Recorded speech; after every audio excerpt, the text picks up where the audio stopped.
Selamat malam di Indonesia, juga di Asia mungkin. Selamat pagi atau selamat siang atau selamat sore kepada semua pendengar cinta dimanapun berada. Saya Brenda I. McRae kembali hadir di seri cinta ke-180. Tadi saya bicara sama suami saya, wah luar biasa ya, kita sudah dari 2021 seri cinta ini dimulai. Selamat malam yang sudah bergabung di hari ini, malam ini di tanggal 1 Juni 2026. Senang sekali saya masih bisa hadir di seri cinta ini. Dan saya mau mengucapkan selamat Hari Trisuci Waisak kepada semua bro dan sis dimanapun berada.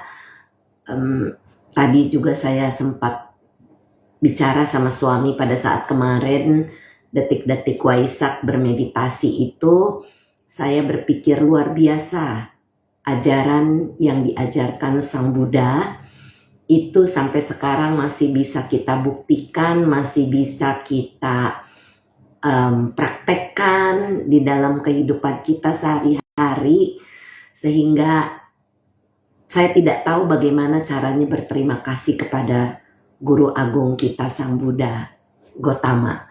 Dan yang bisa saya lakukan adalah terus berbagi apa yang saya ketahui, apa yang bisa saya berikan kepada orang lain, sehingga ajaran beliau yang luar biasa indah di awal, di pertengahan, dan di akhir ini bisa terus dilestarikan sepanjang nama rupa badan jasmani Brenda ini masih bisa.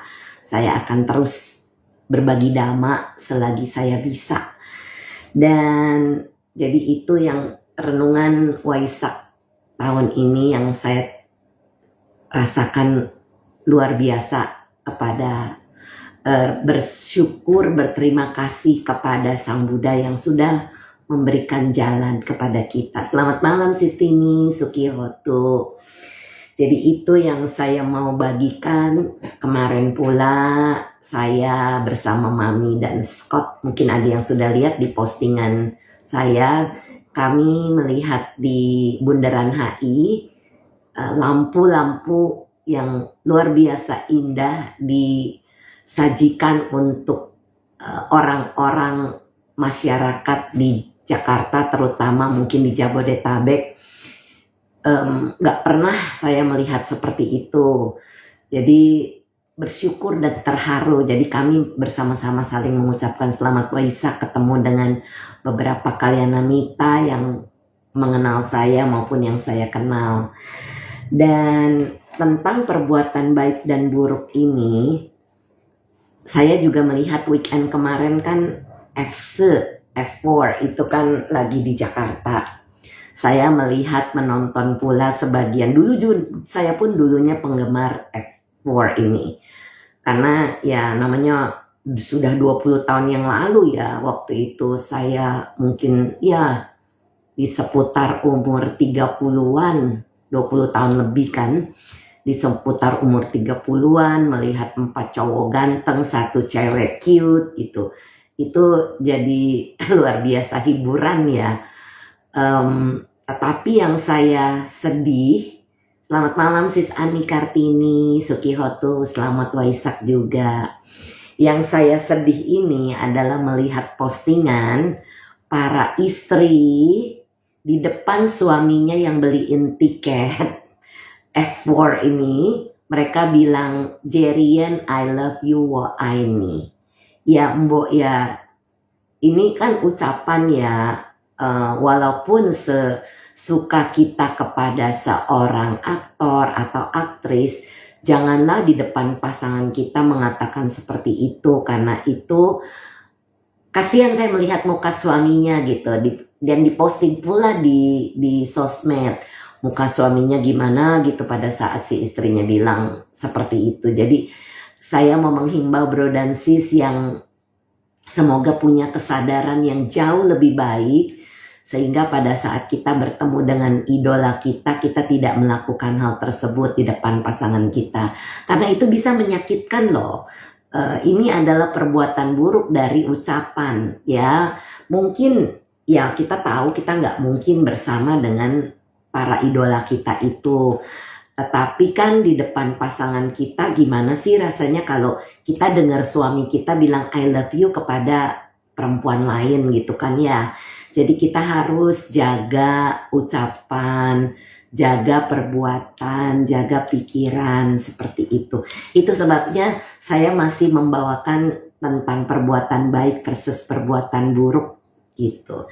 Nah, malam ini saya mengambil dari Anguttara Nikaya 5241. 5241 ini adalah Pattamaducarita Sutta. Nanti saya ketik di caption, Bro dan Sis bisa juga membacanya kembali atau mau mendengarkan ulang silakan. Judulnya adalah Perbuatan Buruk.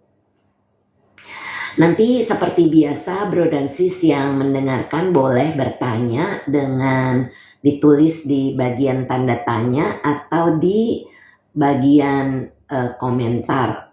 Sebaiknya sih di bagian tanda tanya karena saya kelihatan gitu kalau ada yang ngetik. Takutnya kan orang masuk kan itu ya nggak kelihatan gitu pertanyaan atau komentarnya. Oke, baik. Anguttara Nikaya buku 5 tentang perbuatan buruk 5.241 perbuatan buruk. Para biku, sekali lagi Bro dan Sis, kalau mendengarkan tentang Sang Buddha menyebutkan kepada para biku, kita juga bisa mengingat kembali bahwa ini adalah informasi kepada kita, walaupun kita bukan biku, kita adalah perumah tangga, tetapi kita bisa mengambil ini untuk diri kita masing-masing. Ada 5 bahaya dalam perbuatan buruk ini. Apakah yang 5? Yang pertama, seseorang menyalahkan diri sendiri. Seringkali kita berbuat salah, kita mengatakan aduh begonya, aduh tololnya sambil menepuk dahi. Atau pokoknya sesuatu terjadi, orang tua meninggal, pasangan meninggal, anak meninggal, selalu menyalahkan diri sendiri dan itu adalah perbuatan buruk. Karena belum tentu itu kesalahan kita. Kadang-kadang kita suka salah persepsi Bro dan Sis. Ini yang sering saya temukan dengan para klien. Jadi menyalahkan diri sendiri itu adalah perbuatan buruk gitu. Yang kedua, para bijaksana setelah menyelidiki mencelanya. Jadi kita pun tidak boleh mencela. Ya, ini adalah perbuatan buruk yang kedua. 5 bahaya ini. Jadi yang kedua, tidak boleh mencela siapapun apapun karena itu bisa menimbulkan wipaka atau akibat dari karma buruk.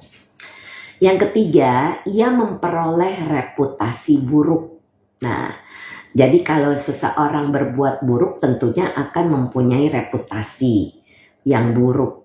Tetapi kita juga harus bijaksana. Jangan sampai kita termakan omongan seseorang yang kita anggap dia benar.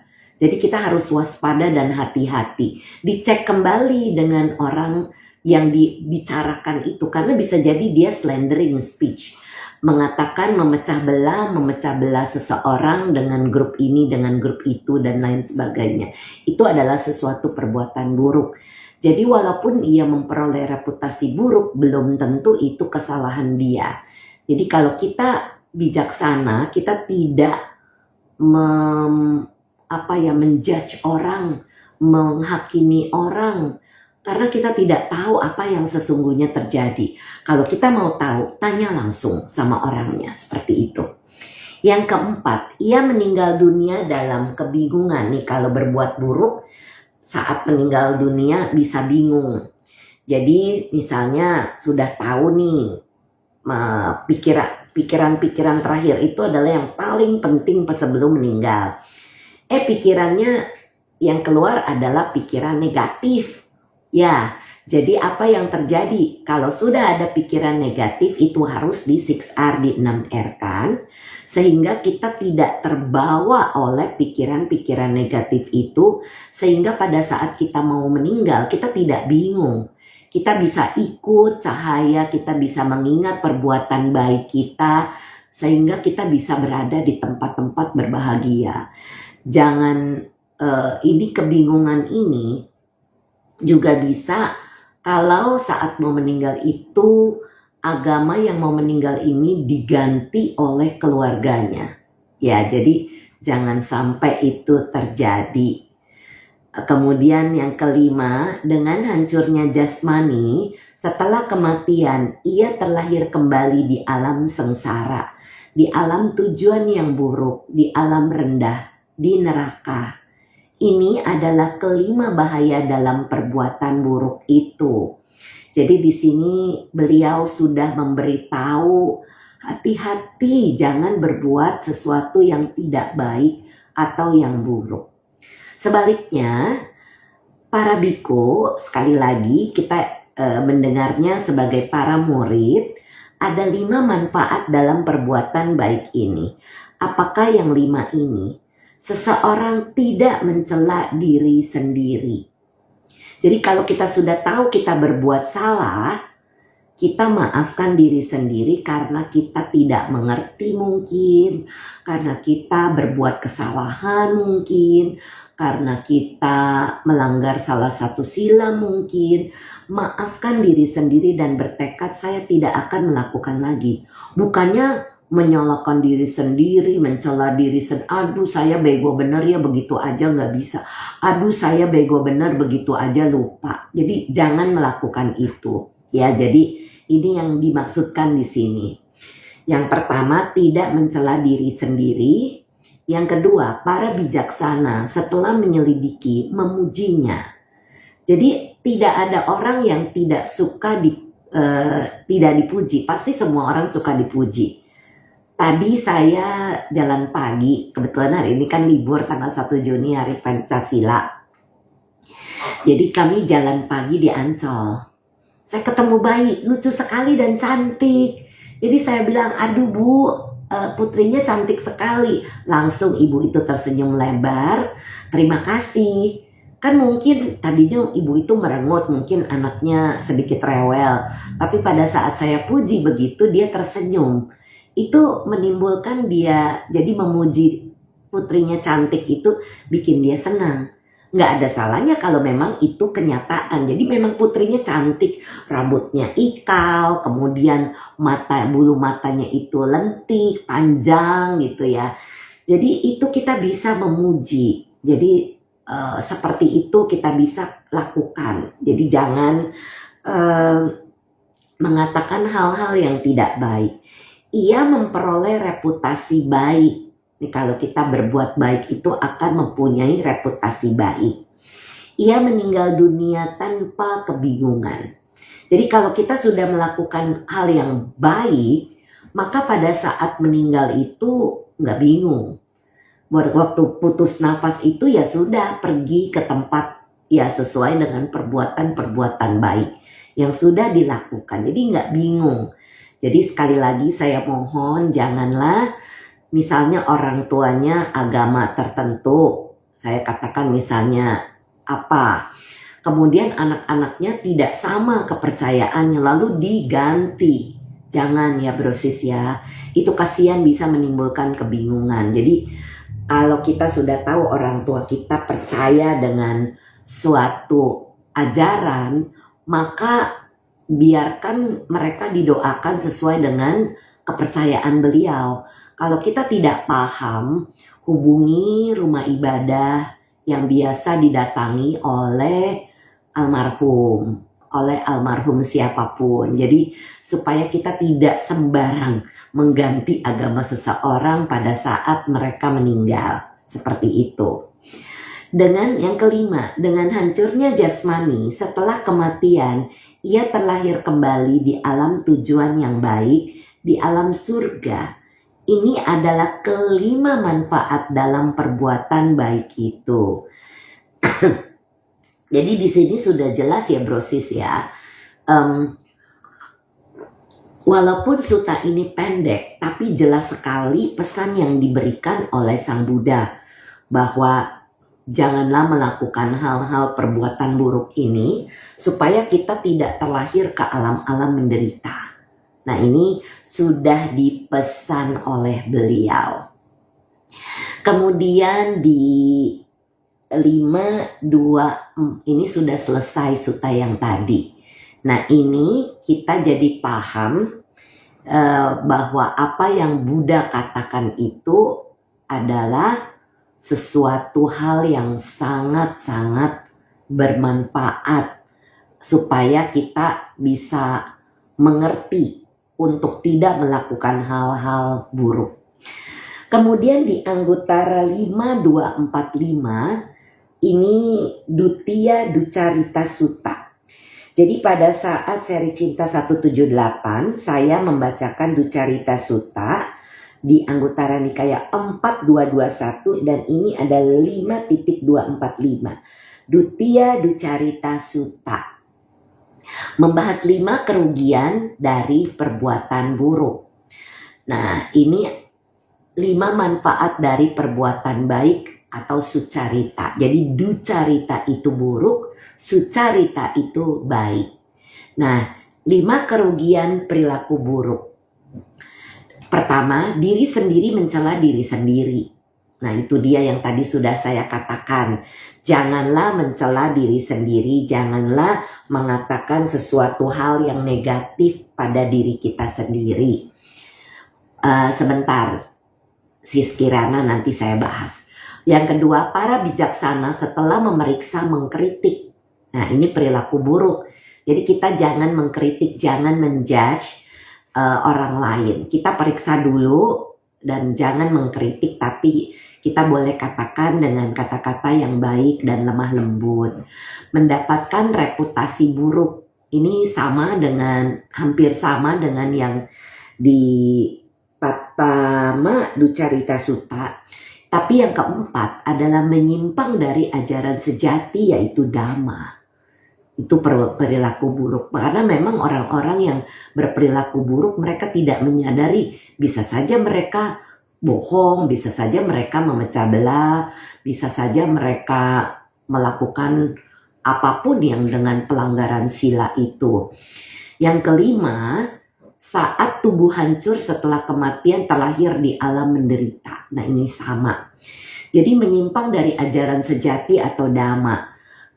Apa yang Buddha ajarkan itu tidak dipraktekkan 100% tapi ya ditambah dari tradisi, ditambah dari apa. Nah, itu tidak mempraktekkan menyimpang dari ajaran sejati. Oke, saya menjawab pertanyaan Sis Kirana. Sis soal ganti agama sebelum meninggal. Kalau yang mau meninggalnya tidak komplain dan tidak ke agama manapun tapi di KTP Buddhis. Tapi satu anaknya pindahin agama ortunya. Apakah tetap karma buruk?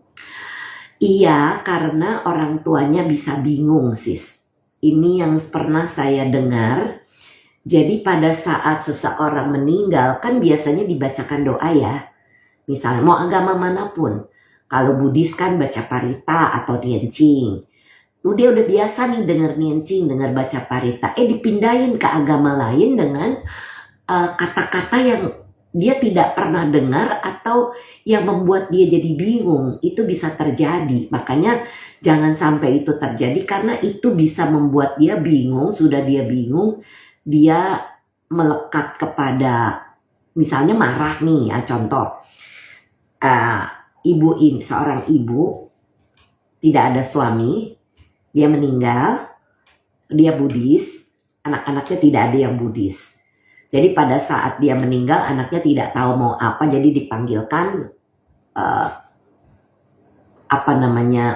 orang yang mendoakan. Tetapi bukan dengan cara Buddhis. Itu mungkin saja orang tersebut bisa marah. Yang meninggal ini bisa marah. Begitu dia marah atau dia melekat dengan kepercayaan yang dia alami kemudian berbeda dengan yang terjadi, tab saya baru gelap, jadinya saya buka dulu. Itu bisa membingungkan orang yang meninggal, bahkan bisa menyebabkan mungkin mereka jadi terlahir ke alam peta karena melekat atau dia marah karena tidak disembayangin dengan cara yang dia sudah biasa dengar. Ya, jadi kalau saya boleh saran, jangan memindahkan kepercayaan orang tua kita, karena sepanjang hidup mereka sudah belajar mengerti Dhamma dengan walaupun sederhana, tetapi beliau paham misalnya tentang dewa-dewi, Kuan Im dan lain sebagainya yang mungkin menjemput, tapi kalau dia didoakan dengan cara lain, dia jadi bingung mau ikut yang mana gitu. Padahal ya jangan sampai itu terjadi. Jadi begitu ya sis ya. Sis Tini, sis kalau orangnya nggak pernah sembahyang agama apapun, terus dibacakan parita, apakah bingung juga sis? Jadi sebaiknya sebelum meninggal ditanya mau didoakan dengan cara apa, itu yang terbaik. Jadi kalau beliau tidak pernah, ya udah nggak usah disembayangin. Jadi bilang dulu, nanti yang saya tahu adalah secara agama Buddha.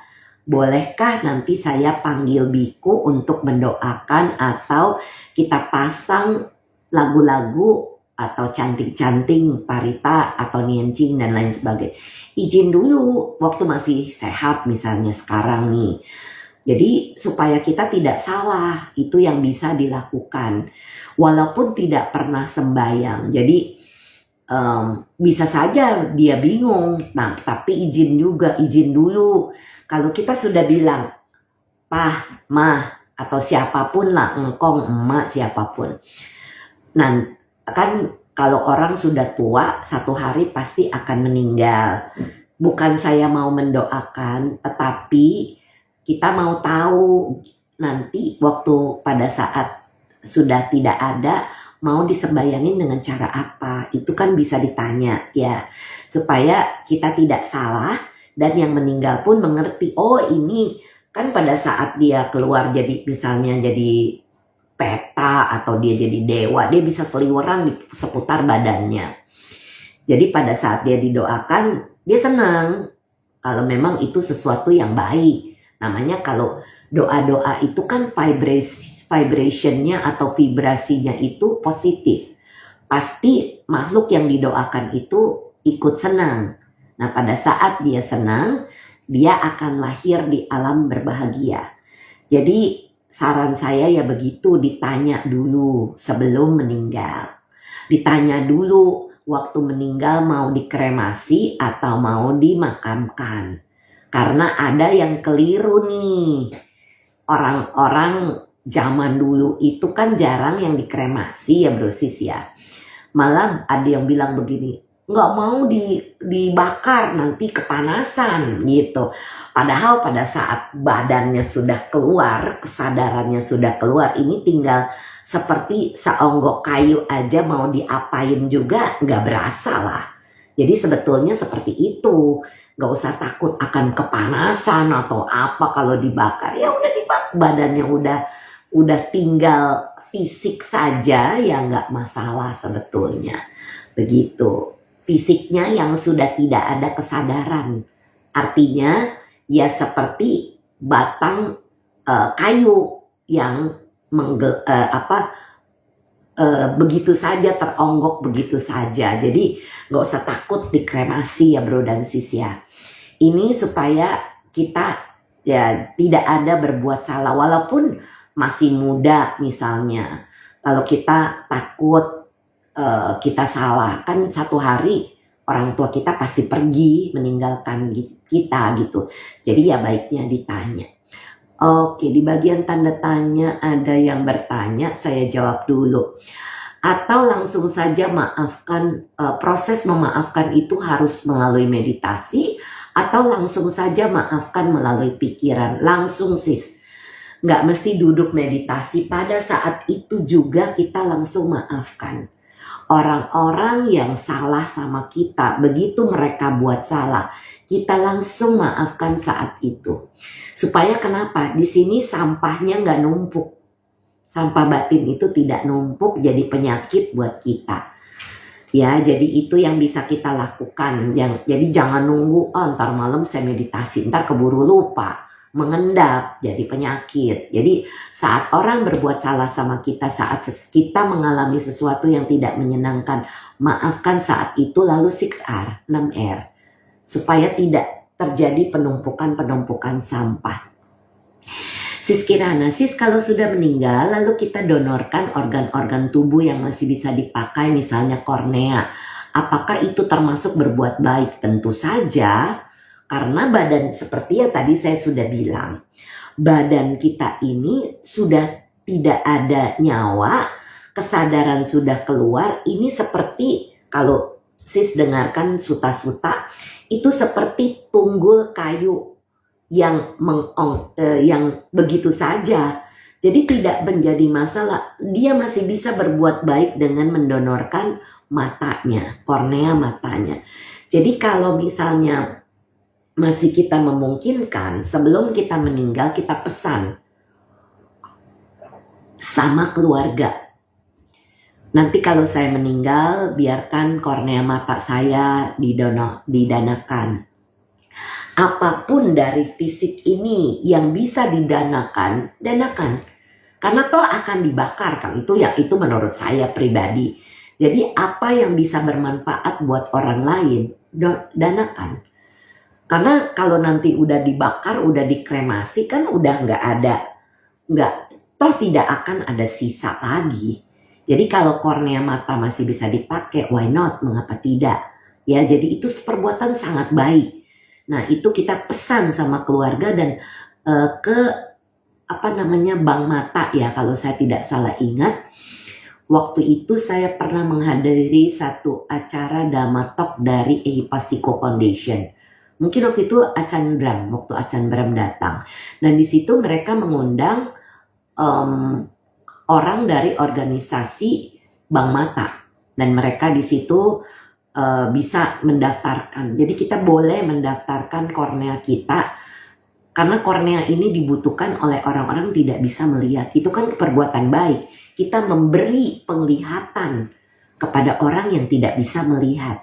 Tentunya di kehidupan mendatang berikutnya itu ada hasil perbuatan baik yang akan diterima. Matanya jadi terang misalnya, matanya kinclong, gak pernah masalah dengan mata seperti itu. Itu adalah sesuatu hal yang sangat baik.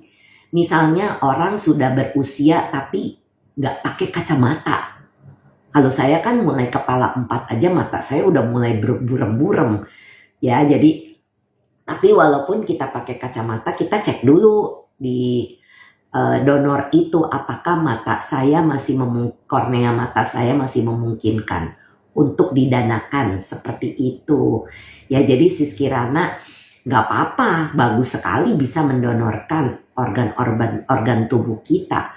Karena saat seperti yang saya bilang, udah kesadarannya keluar, dia nggak tahu badannya diapain. Dan bahkan kalau dia punya pengertian dhamma yang benar, maka dia bisa bermudita cita, bersyukur saya masih bisa berbuat baik walaupun saya sudah meninggal, seperti itu. Sis Ani, sis bagaimana berhubungan, ada bahasan sedikit meninggal. Zaman sekarang banyak sistem larung ke laut abu jenazah agar tidak melekat daripada abu jenazah di wihara. Menurut pandangan sis bagaimana? Saya setuju. Untuk apa disimpan abu jenazah? Kalau kecuali begini ya sis ya, mami saya itu pada saat papa kami masih ada, beliau sudah pesan 2 tempat di wihara, sebelah-sebelahan. Jadi beliau bayar dengan uang beliau sendiri, dicicil, bayar sudah lunas. Dan dia pesan sama kami, nanti kalau sudah nggak ada, ini tempat mama, ini tempat papa. Waktu papa nggak ada kan memang dimasukkan ke dalam guci sebagian, sisanya ya kami larung di laut. Nah tapi dengan adanya guci itu, kan bisa jadi satu kemelekatan ya. Padahal kita tidak ada yang mau kita lekati lagi gitu. Menurut saya pribadi, dan saya sudah pesan sama Scott, saat saya nanti meninggal, larung semua, nggak ada yang perlu disimpan dimanapun. Kenapa? Untuk apa menyimpan sisa-sisa itu? Ya, jadi itu yang terjadi. Kecuali begini, saat guru besar kami yang mulia Bante Wimalarangsi meninggal, waktu saya menghadiri upacara abu beliau dimasukkan ke dalam pagoda, karena pagoda itu kan suatu candi ya, maksudnya candi dan pagoda ini adalah salah satu cara menghormati orang-orang yang berjasa. Jadi abu beliau dimasukkan ke dalam candi di center di USA. Waktu saya menghadiri upacara itu 2 atau 3 tahun yang lalu. Kemudian ditanya, mau nggak bawa abunya sedikit ke Jakarta? Saya bilang boleh aja. Itu mungkin membuat beberapa orang yang masih melekat dengan beliau bisa merasakan ketenangan atau apa gitu ya. Jadi saya ada bawa satu tempat abu kecil, ditaruh di center. Dan saya nggak bawa pulang, karena untuk saya untuk apa lagi. Yang penting saya mengingat kebajikan dari almarhum Bante Wim dengan mengajarkan dhamma, dengan mengajarkan meditasi twin kepada kami. Perbuatan baik itu yang kita selalu ingat dan kita selalu doakan beliau, berbahagia dimanapun beliau berada. Syukur-syukur kalau tidak terlahir lagi dimanapun. Jadi kalau saya pribadi, saya tidak mau menyimpan abu siapapun. Ya, karena kecuali itu untuk penghormatan seperti yang tadi saya katakan, karena di dalam stupa yang dibuat di Dhammasukha Amerika itu ada abu yang mulia Usilananda yang merupakan gurunya Bante Wim almarhum.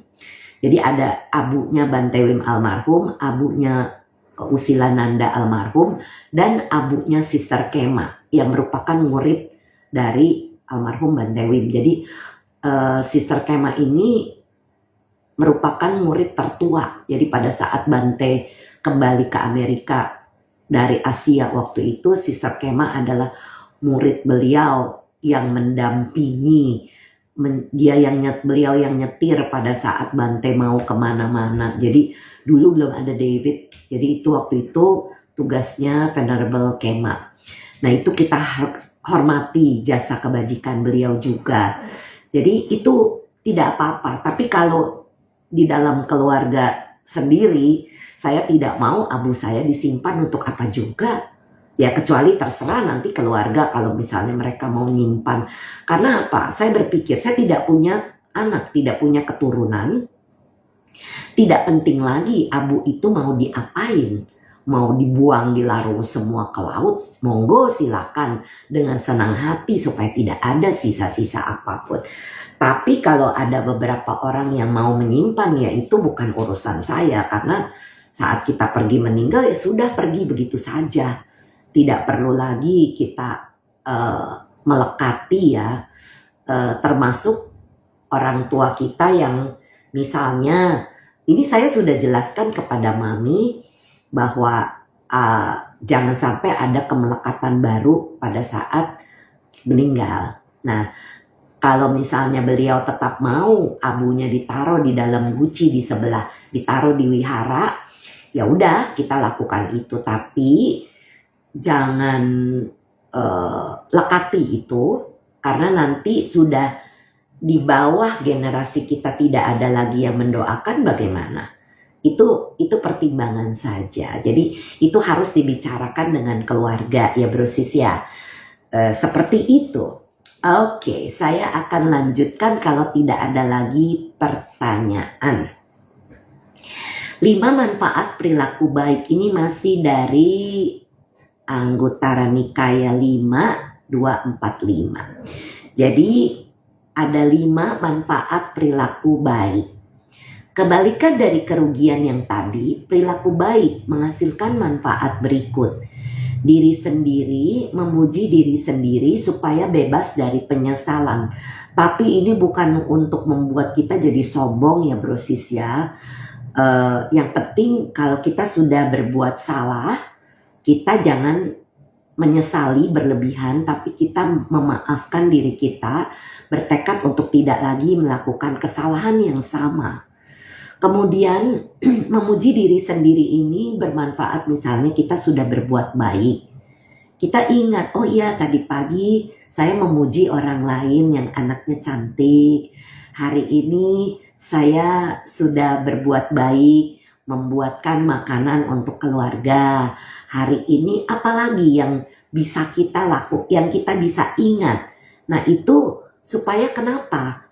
Supaya kita bisa merenungi hari ini banyakkan berbuat baik atau banyakkan berbuat buruk.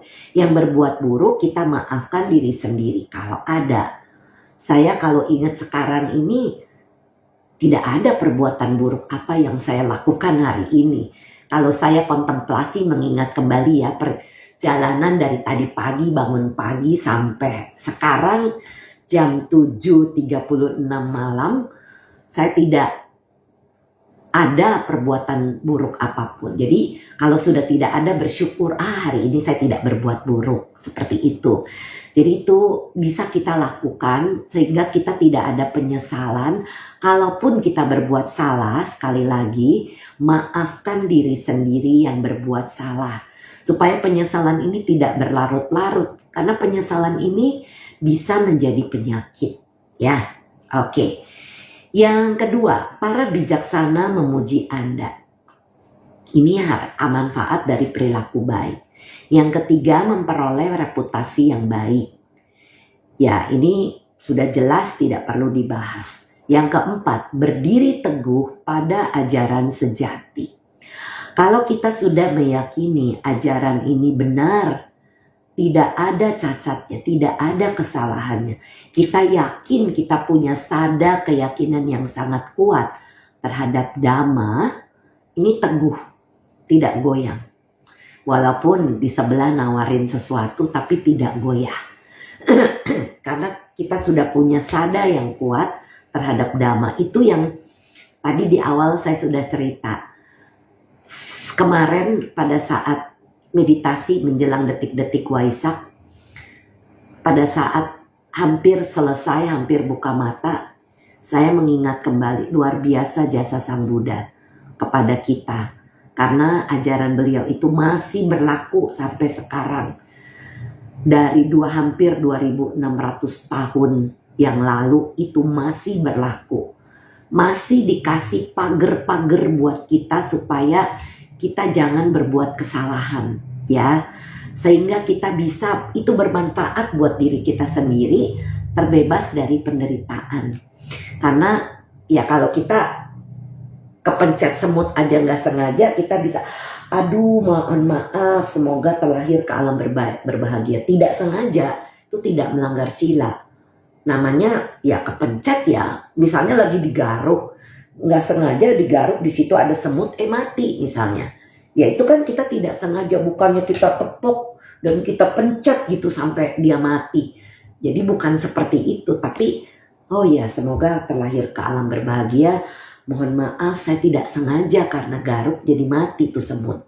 Itu pernah terjadi. Saya ya namanya kalau kita gatel kan kita garuk. Pada saat kita garuk ternyata di situ ada semut yang gigit. Ya saya tidak tahu itu ada semut yang gigit, taunya gatel aja udah. Ya jadi itu yang bisa kita lakukan. Maafkan diri sendiri, kemudian doakan makhluk itu semoga terlahir ke alam berbahagia, seperti itu. Yang kelima, saat tubuh hancur setelah kematian terlahir di alam berbahagia, surga atau alam manusia. Jadi kalau kita berbuat baik ya hasilnya ya untuk diri kita sendiri, bukan buat siapa-siapa. Terkadang dengan saya membaca sutta seperti ini, itu pun mengingatkan saya untuk kadang-kadang kita masuk, mendengar, mengerti, memahami dengan baik. Tapi dalam praktek bisa hampir kebablas misalnya. Tapi misalnya kita sudah tahu, oh iya nggak boleh bohong, oh iya nggak boleh memecah belah, oh iya nggak boleh berkata kasar. Jadi kita diam. Itu yang biasa saya lakukan. Jadi kalau saya udah diam, kontemplasi. Untung saya tidak ucapkan itu. Karena kalau saya mengucapkan, orang bisa sakit hati. Jadi kalau saya sering melakukan hal tersebut, mengkontemplasi, mengingat kembali apa kesalahan, supaya jangan menjadi bersalah, ya. Itu penting buat kita supaya kita itu tidak terkondisi menyimpan sampah batin. Itu dari Sutta 5245 Anguttara Nikaya. Itu adalah Duttiya Duccarita Sutta.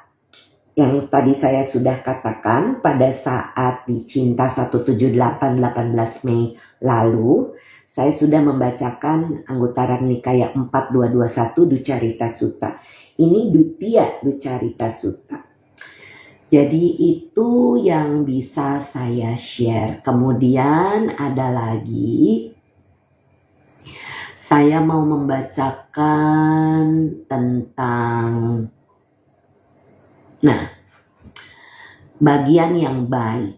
Ini saya baca dari Anguttara Nikaya 5178. 5178 bagian yang baik.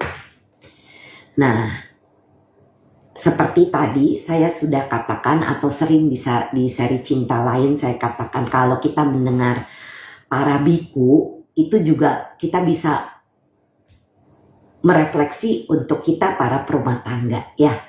Oke, sebelum saya bacakan, saya baca dulu komentar atau pertanyaan dari Sis Kirana. Yan. Sis, saya jadi ingat teman saya. Dia nggak bisa dipromosi jabatan karena agamanya beda dengan atasannya. Sudah apply kerja tempat lain tapi nggak dipanggil-panggil. Sudah update skill juga, dana-dana juga. Apa perbuatan baik yang dia lakukan masih kurang. Ya, tambahin terus perbuatan baik. Kenapa? Karena kan ini ada karma yang bekerja nih dengan atasannya, ya sis ya. Jadi terus berbuat baik, jangan berpikir sudah berbuat baik, udah tiap minggu berdana, tiap hari memberi apa. Jangan berpikir udah cukup. Kita tidak tahu perbuatan buruk apa yang kita pernah lakukan di masa lalu kan. Jadi kalau perbuatan buruk itu sekarang berbuah, ya udah terima. Ya, bagus sudah update skill. Itu sangat bermanfaat tentunya. Jadi nggak apa-apa, belum waktunya. Terus berbuat baik. Jangan menjadi down. Kasih tahu temennya, temen di kantor itu, temen itu, kasih tahu, jangan jadi patah semangat. Saya udah banyak berbuat baik. Tiap hari saya udah dana. Tiap hari saya nolong orang. Kenapa hasilnya belum bisa diterima? Itu mah namanya berharap. Sudah berbuat baik berharap. Jangan. Kita seperti ada istilah, tangan kanan memberi, tangan kiri gak usah tahu. Terus aja berbuat baik, gak usah dipikirin.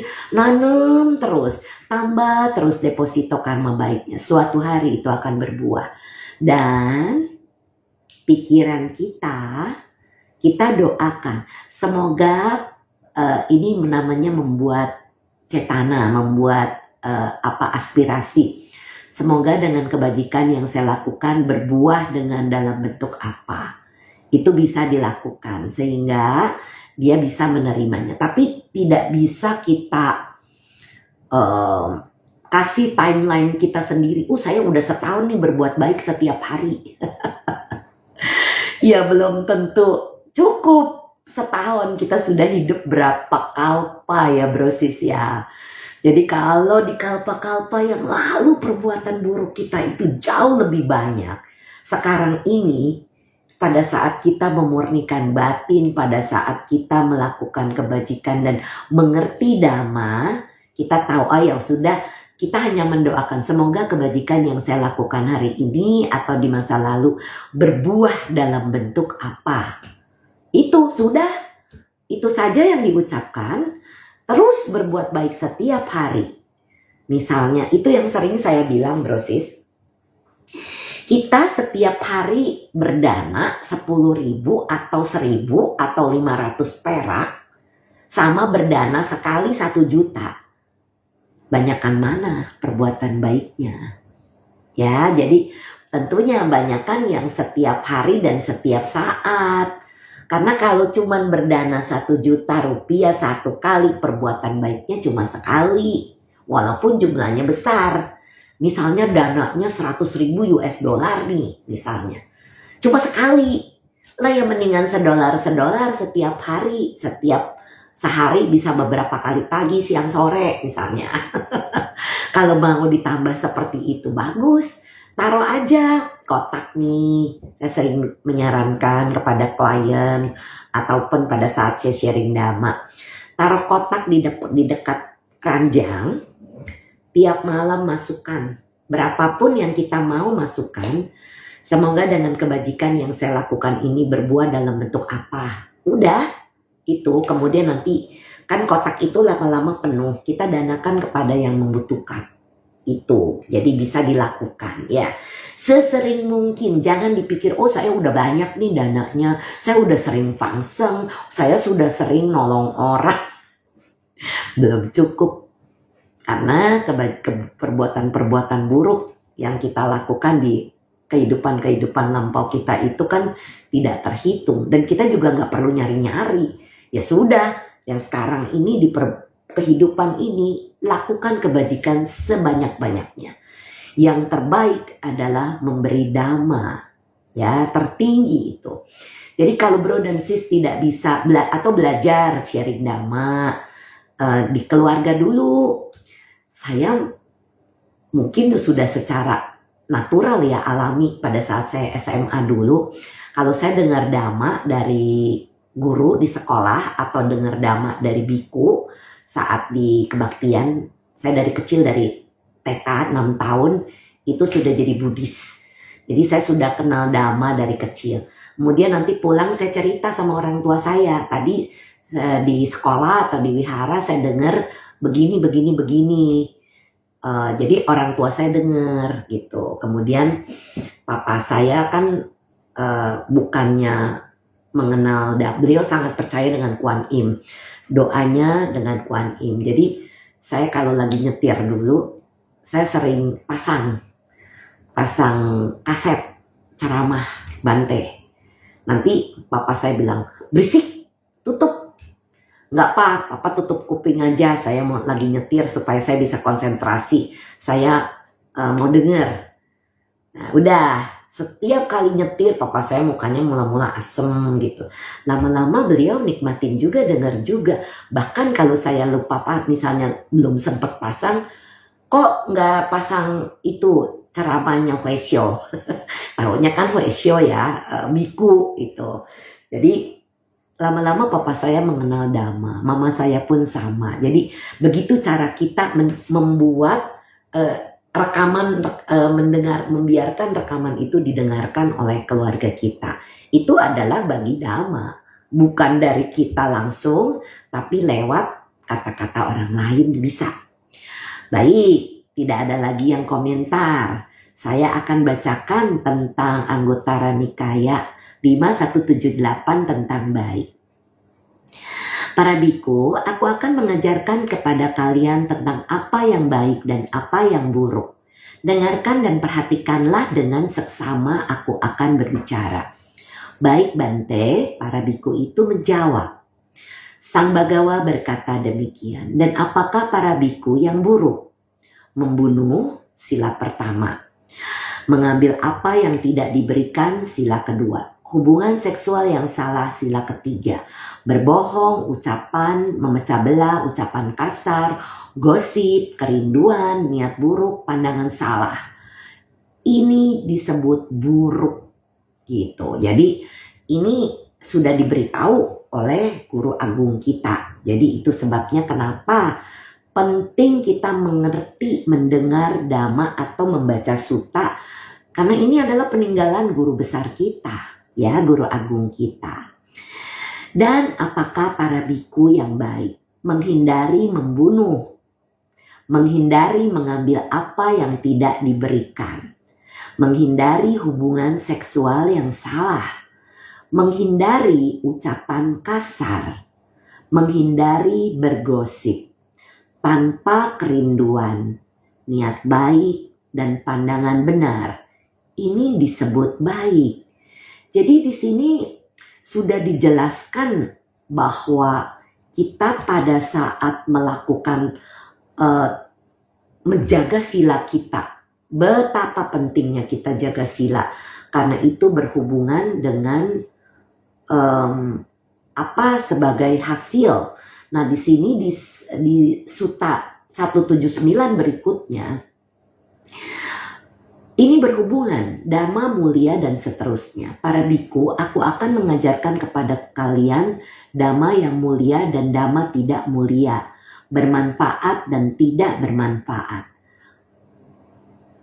Apa yang bermanfaat dan apa yang berbahaya, dhamma dan yang bukan dhamma, dhamma yang ternoda dan tanpa noda, dhamma yang tercela dan tanpa celah, dhamma yang menyiksa dan yang tidak menyiksa, dhamma yang mengarah menuju pembangunan dan mengarah menuju pembongkaran. Jadi di sini dihubungkan dengan sutta-sutta berikutnya. Dhamma dengan penderitaan sebagai hasilnya dan dengan kebahagiaan sebagai hasilnya. Dhamma yang berakibat dalam penderitaan dan berakibat dalam kebahagiaan, yaitu menghindari membunuh, ini diulang kembali, menghindari mengambil apa yang tidak diberikan, menghindari hubungan seksual yang salah, menghindari berbohong, menghindari ucapan memecah belah, menghindari ucapan kasar, menghindari bergosip tanpa kerinduan, niat baik dan pandangan benar. Ini disebut baik dan berakibat dalam kebahagiaan. Oke, Sis Kirana, silakan disampaikan kepada temannya. Masih ada 8 menit. Saya mau membaca sutta berikutnya.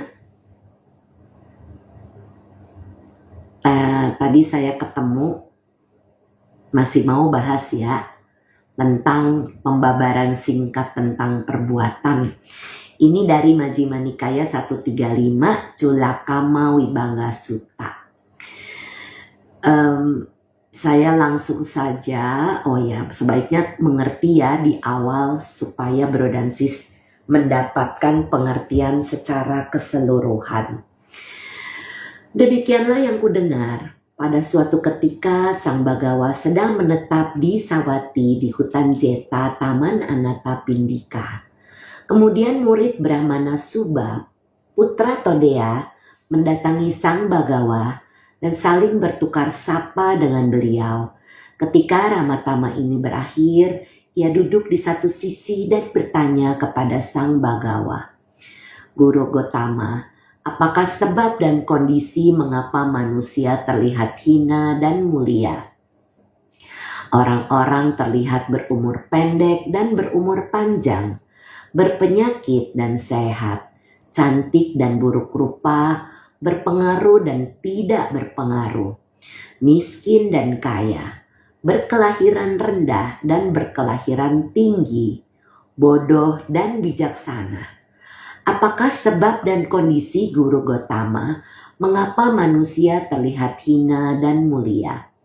Murid, makhluk-makhluk adalah pemilik perbuatan mereka, pewaris perbuatan mereka. Mereka berasal mula dari perbuatan mereka, terikat dengan perbuatan mereka, memiliki perbuatan mereka sebagai perlindungan mereka, adalah perbuatan yang membeda-bedakan makhluk-makhluk sebagai hina dan mulia. Aku tidak memahami secara terperinci makna dari pernyataan Guru Gotama. yang diucapkan secara ringkas tanpa menjelaskan maknanya secara terperinci. Baik sekali jika Guru Gotama Sudi mengajarkan Dhamma kepadaku, agar aku dapat memahami secara terperinci makna dari pernyataan Guru Gotama. Baik murid, dengarkan dan perhatikan pada apa yang akan aku katakan. Baik Tuan, murid Brahmana Subha menjawab. Sang Bagawa berkata demikian. Di sini murid, di sini seorang laki-laki atau perempuan membunuh makhluk-makhluk hidup dan ia adalah pembunuh. Bertangan darah, terbiasa memukul dan bertindak dengan kekerasan tanpa welas asih pada makhluk-makhluk hidup.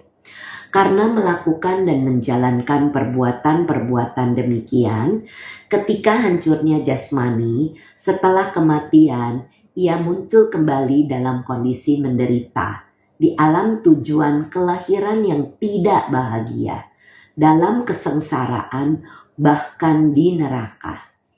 Tetapi jika ketika hancurnya jasmani setelah kematian, ia tidak muncul kembali dalam kondisi menderita, bukan di alam tujuan kelahiran yang tidak bahagia, tidak dalam kesengsaraan, tidak di neraka, melainkan kembali ke alam manusia, maka dimanapun ia terlahir kembali, ia akan berumur pendek. Nah, kalau membunuh akibatnya berumur pendek, yaitu seseorang membunuh makhluk-makhluk hidup dan ia adalah pembunuh, bertangan darah, terbiasa memukul dan bertindak dengan kekerasan tanpa welas asih pada makhluk-makhluk hidup. Jadi kita paham di sini Buddha sudah menjelaskan bahwa kalau kita membunuh akibatnya ya bisa umurnya pendek, seperti itu. Banyak sekali akibat-akibat. Tetapi di sini murid, seorang laki-laki atau perempuan meninggalkan pembunuhan makhluk-makhluk hidup, menghindari membunuh makhluk-makhluk hidup, dengan tongkat pemukul dan senjata disingkirkan. Lembut dan baik hati, ia berdiam dengan welas asih pada semua makhluk hidup. Karena melakukan dan menjalankan perbuatan-perbuatan demikian, ketika hancurnya jasmani, setelah kematian, ia muncul kembali di alam bahagia, bahkan di alam surga. Tetapi jika ketika hancurnya jasmani setelah kematian, ia tidak muncul kembali di alam bahagia, tidak di alam surga, melainkan kembali ke alam manusia, maka dimanapun ia terlahir kembali, ia akan berumur panjang. Nah, kalau mau berumur panjang, begitu yang dilakukan. Demikianlah murid, hal itu mengarah pada umur yang panjang, yaitu dengan meninggalkan pembunuhan makhluk-makhluk hidup. Ia menghindari membunuh makhluk-makhluk hidup dengan tongkat, pemukul, dan senjata disingkirkan.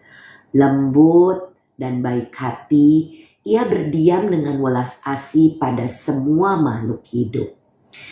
Di sini seseorang laki-laki atau perempuan terbiasa melukai makhluk-makhluk dengan tangan, dengan bongkahan tanah dilempar maksudnya, dengan tongkat atau dengan pisau, karena melakukan dan menjalankan perbuatan-perbuatan demikian, ketika hancurnya jasmani setelah kematian, ia muncul kembali dalam kondisi menderita, di alam tujuan kelahiran yang tidak bahagia, dalam kesengsaraan bahkan di neraka. Tetapi jika sebaliknya ia kembali ke alam manusia, maka dimanapun ia terlahir kembali ia akan berpenyakit. Demikianlah murid, hal itu mengarah pada penyakit, yaitu seseorang yang terbiasa melukai makhluk-makhluk dengan tangan, dengan bongkahan tanah, dengan tongkat, atau dengan pisau. Tetapi di sini, murid, seorang laki-laki atau perempuan tidak terbiasa melukai makhluk-makhluk dengan tangan, dengan bongkahan tanah, dengan tongkat, atau dengan pisau. Artinya tidak menyakiti. Karena melakukan dan menjalankan perbuatan-perbuatan demikian, ketika hancurnya jasmani setelah kematian, ia muncul kembali di alam bahagia, bahkan di alam surga. Tetapi jika sebaliknya ia kembali ke alam manusia, maka dimanapun ia terlahir kembali, ia akan sehat.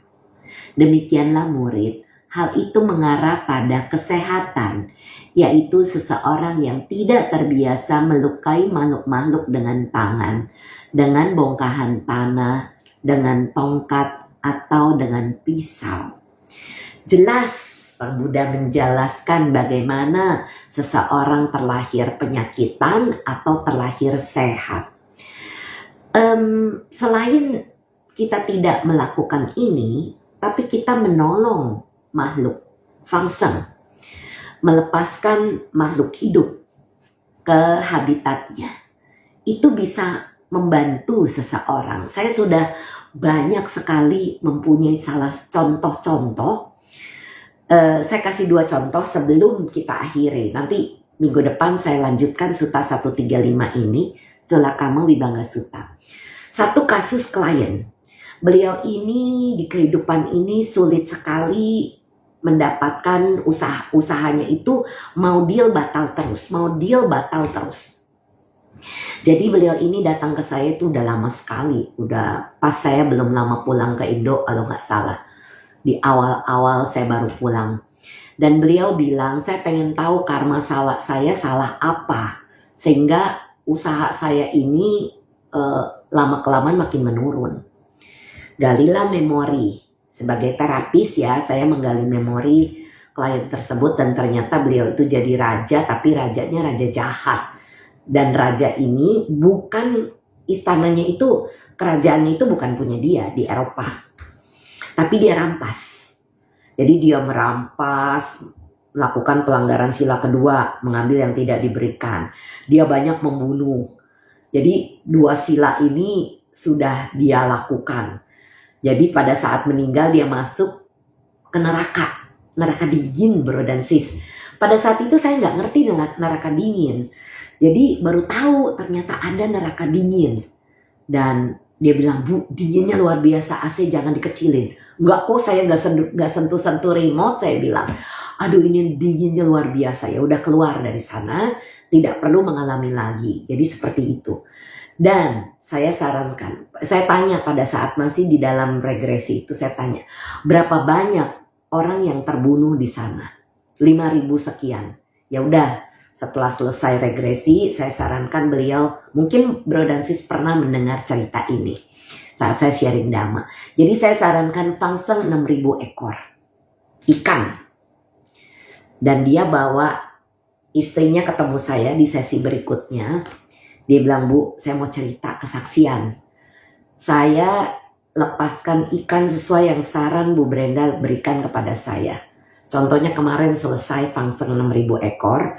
Hari berikutnya beliau mengalami kecelakaan. Dan polisi bilang kalau melihat kondisi keadaan mobilnya, itu orang dalam mobil itu meninggal. Tapi dia tidak mati, dia tidak meninggal. Dia bilang, apakah bisa jadi ini akibat dari saya habis selesai fangseng 6.000 ekor? Bisa jadi, saya bilang. Jadi itu kejadian yang pertama yang saya dengar langsung dari klien saya. Kejadian kedua yang saya dengar langsung.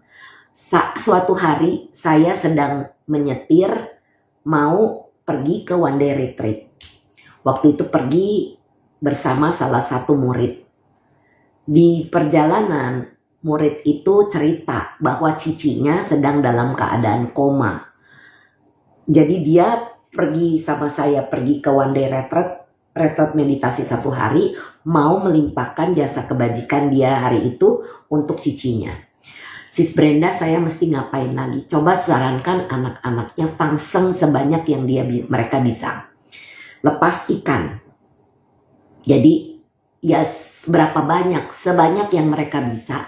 Berapa lama, terserah. Selama mamanya masih di ICU, suruh mereka fangseng tiap hari. Dan kemudian itu yang dilakukan.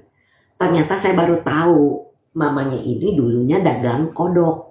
Ya, Nah, jadi mereka lepas itu kodok-kodok, mereka tidak jual lagi. Dan diceritain kepada saya setelah beberapa sebulan kemudian kalau tidak salah.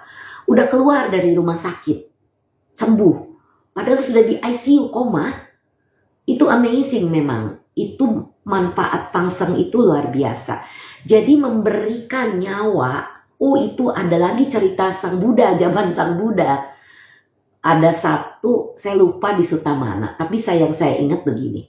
Seorang biku menyarankan muridnya, dia lihat muridnya itu akan pendek umur, akan meninggal. Jadi disarankan untuk pulang kampung. Dengan harapan pada saat meninggal dia bersama keluarganya. Di perjalanan dia nyebrangin semut-semut dari banjir. Pakai daun, semutnya itu banyak sekali jumlahnya. Dia selamatkan makhluk, dia nyebrangin. Pulang ke rumahnya, berapa lama dia balik lagi ke wihara. Gurunya kaget. Karena kalau menurut apa yang gurunya lihat itu, seharusnya udah meninggal. Apa yang kamu lakukan? Kok masih hidup? Oh, sepanjang jalan suhu guru, saya membantu menyeberangin semut. Semutnya banyak sekali. Karena itu banjir, jadi saya kasih pakai daun, selamatin mereka. Nah itu, Fangseng juga kan artinya. Jadi itulah bro dan sis, sangat baik bila kita bisa sesering kita mampu untuk melakukan, melepaskan nyawa, melepaskan makhluk hidup. Dan pada saat kita melepaskan doa kita limpahkan jasa kebajikan ini kepada makhluk-makhluk yang berhubungan karma dengan kita, baik di kehidupan ini maupun di kehidupan lampau. Saat kita mau bermeditasi, mau retret, Fangseng, sehingga hasil kebajikan yang dilakukan di dalam retret itu akan membuahkan hasil yang luar biasa. Ya, mudah-mudahan ada juga benar satu murid pernah dia bilang dia pangseng berapa ribu ekor pada saat retret meditasi. Hasil meditasinya sangat baik. Jadi saya ngerti, oh ternyata manfaat pangseng itu banyak sekali. Ya, jadi ini yang bisa bro dan sis lakukan. Oke, saya sudahi dulu seri cinta malam ini karena sudah jam 8 lewat. Minggu depan saya akan lanjutkan pembacaan Majjhima Nikaya 135 Cula Kamma Vibhanga Sutta. Ya, jadi itu yang bisa saya sharing malam ini. Semoga bermanfaat bagi semua yang mendengarkan baik secara live maupun yang nanti mendengarkan rekamannya. Saya pun mohon maaf apabila ada kata-kata, pikiran, dan perbuatan yang pernah saya lakukan keliru, baik di kehidupan ini maupun di kehidupan lampau. Semoga saya bisa dimaafkan. Mari kita bersama-sama berbagi jasa. Semoga yang menderita bebas dari derita. Semoga yang merasa takut bebas dari rasa takut. Semoga yang berduka menghapus semua dukanya, dan semoga semua makhluk menemukan kelegaannya. Semoga semua makhluk berbagi jasa yang telah kami peroleh untuk memperoleh semua jenis kebahagiaan.